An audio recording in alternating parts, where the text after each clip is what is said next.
की आंसुओं पर नहीं बल्कि सबूतों पर भरोसा करेंगे।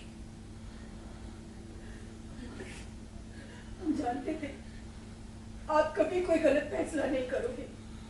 देर सही सही, पर आपने जब माना ना कि गौरी गुनहगार है, हम अभी पुलिस को फोन करते हैं। देखते हैं गौरी को हवेली से कौन निकालता है। दादी, आप ही की तरह हम भी मानते हैं कि इस परिवार में हीरे की परख करने वाले से ज्यादा है सिर्फ आप। हम भले गौरी से प्यार नहीं करते, हम इतना जानते हैं कि आपने कुछ तो देखकर इसे हमारे लिए चुना था। आपने कैसे मान लिया कि गौरी ने सौम्य का खून किया है? हम रिक्वेस्ट कर रहे हैं उनसे, गौरी को पुलिस के हवाले मत कीजिए प्लीज। हम मानते हैं कि हमने कहा कि हम सिर्फ सबूतों पर भरोसा करेंगे, लेकिन इसका मतलब ये नहीं होता कि हमारी हवेली में पुलिस आएगी। इस हवेली में अच्छा बुरा जो कुछ भी होता है उसका न्याय सिर्फ और सिर्फ हम करते हैं। आज इस हवेली की दीवारों में जो कुछ भी हुआ है वो इस हवेली के बाहर नहीं जाना चाहिए। और ये पुलिस का सायरन। पुलिस का सायरन?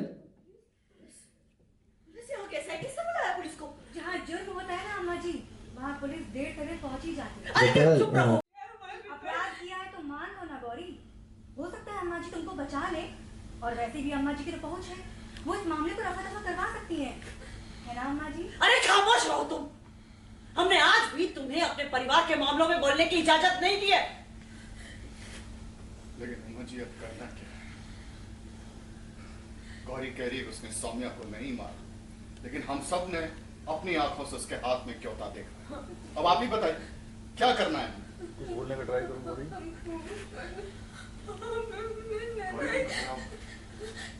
तुम्हारे साथ जो गुनाह तुमने नहीं किया उसकी सजा तुम्हें नहीं।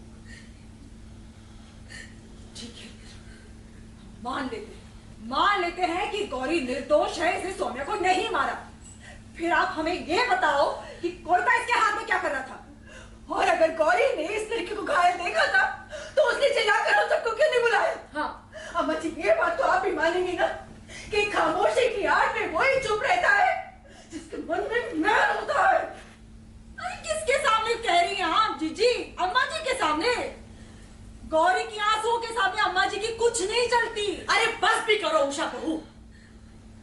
हमारी पसंद और हमारी नापसंद हमारे न्याय पे कभी हावी नहीं होती। सॉरी।